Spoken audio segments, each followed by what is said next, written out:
Usaha ternak tidak berisik di rumah subsidi menjadi pilihan tepat untuk menambah penghasilan tanpa mengganggu lingkungan sekitar. Jenis ternak yang minim suara sangat cocok diterapkan di area dengan lahan terbatas dan jarak rumah yang berdekatan. Selain itu, usaha ternak tidak berisik di rumah subsidi umumnya tidak membutuhkan modal besar dan bisa dijalankan dengan peralatan sederhana. Hal ini membuatnya ideal bagi pemula yang ingin memulai usaha dari rumah. Dengan perawatan yang mudah dan permintaan pasar yang stabil, usaha ternak tidak berisik di rumah, subsidi memiliki peluang keuntungan yang cukup menjanjikan sebagai usaha sampingan. Berikut saya merangkum dari berbagai sumber tentang 9 usaha ternak tidak berisik di rumah subsidi. Budidaya ikan hias seperti cupang dan gupi menjadi salah satu usaha ternak yang tidak berisik dan sangat cocok untuk rumah subsidi dengan lahan terbatas. Usaha ini bisa dilakukan hanya dengan menggunakan stopless atau akuarium kecil tanpa memerlukan alat tambahan yang menimbulkan suara. Selain itu, ikan hias memiliki daya tarik visual yang tinggi sehingga banyak diminati oleh berbagai kalangan, mulai dari anak-anak hingga kolektor. Dengan perawatan yang relatif mudah dan modal awal sekitar Rp200.000 hingga Rp500.000, usaha ini berpotensi memberikan keuntungan yang stabil jika dikelola dengan baik.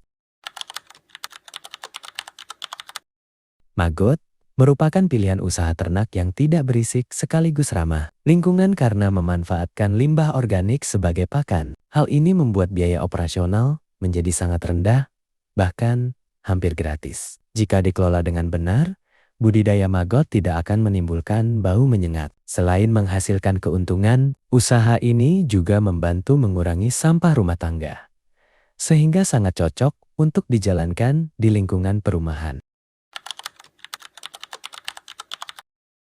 Cacing sutra dikenal sebagai pakan ikan berkualitas tinggi karena kandungan nutrisinya yang lengkap. Budidaya ini tidak menimbulkan suara dan bisa dilakukan di wadah sederhana seperti ember, nampan, atau kolam kecil. Perawatan cacing sutra tergolong mudah dan tidak membutuhkan banyak biaya. Selain itu, permintaan pasar yang terus ada membuat usaha ini cukup menjanjikan. Sebagai sumber penghasilan tambahan di rumah,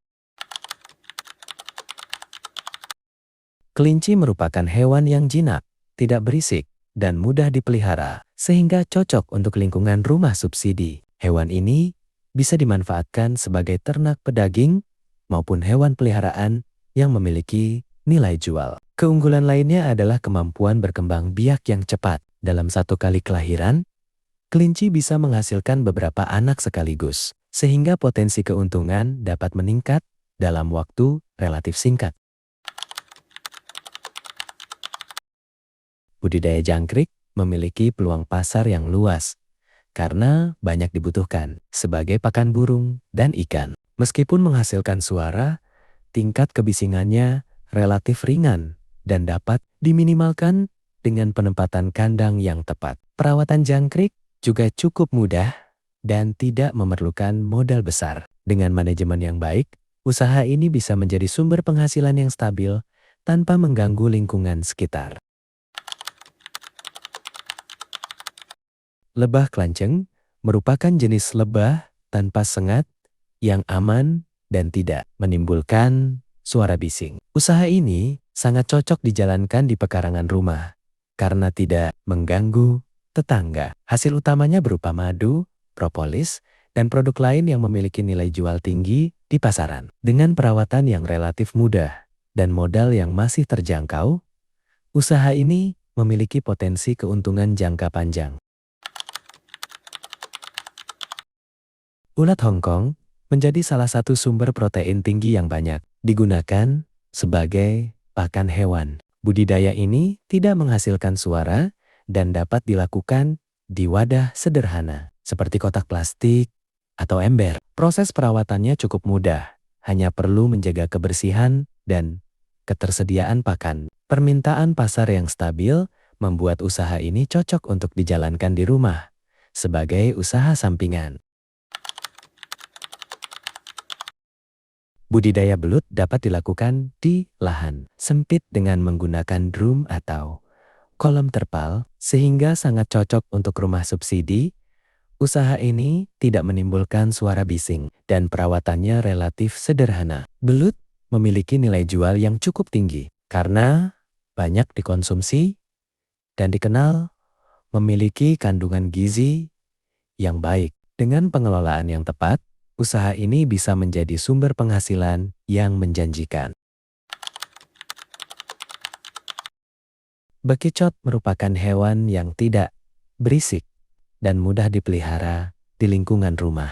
Hewan ini hanya membutuhkan tempat yang lembab dan teduh untuk tumbuh dengan baik. Pakan bekicot sangat sederhana, seperti daun dan sayuran, sehingga biaya operasionalnya rendah. Dengan pasar yang cukup luas, mulai dari konsumsi hingga bahan kosmetik, usaha ini menawarkan peluang keuntungan yang menarik dengan risiko yang minim. Apakah memungkinkan beternak di rumah subsidi? Dengan lahan sempit, sangat memungkinkan. Asalkan memilih ternak yang tidak membutuhkan banyak ruang, tidak berisik, minim bau, dan mudah dikontrol. Apa saja jenis usaha ternak yang tidak berisik dan minim bau untuk rumah subsidi? Beberapa ide usaha ternak yang tidak berisik dan minim bau antara lain budidaya ikan hias, maggot BSF, cacing sutra, kelinci, jangkrik, lebah madu tanpa sengat, ulat Hongkong, belut, dan bekicot atau siput. Bagaimana cara memastikan usaha ternak di rumah subsidi tidak mengganggu tetangga? Kunci utamanya adalah memilih jenis ternak yang tidak berisik dan minim bau, menjaga kebersihan kandang secara rutin, serta berkomunikasi dengan pengurus RT atau RW setempat sebelum memulai usaha. Berapa modal awal yang dibutuhkan untuk usaha ternak di rumah subsidi? Modal awal bervariasi, tergantung jenis ternak. Misalnya budidaya ikan hias sekitar Rp200.000 sampai Rp500.000 dan lebah madu tanpa sengat sekitar Rp600.000 untuk 4 kotak sarang. Di video selanjutnya, saya bakal bongkar trik yang lebih gila lagi. Mau tips topik gratis setiap hari? Gampang, tinggal klik tombol subscribe di bawah. Kira-kira kita bahas apa lagi ya? Setelah ini, kasih ide di kolom komentar dan klik subscribe kalau idemu terpilih.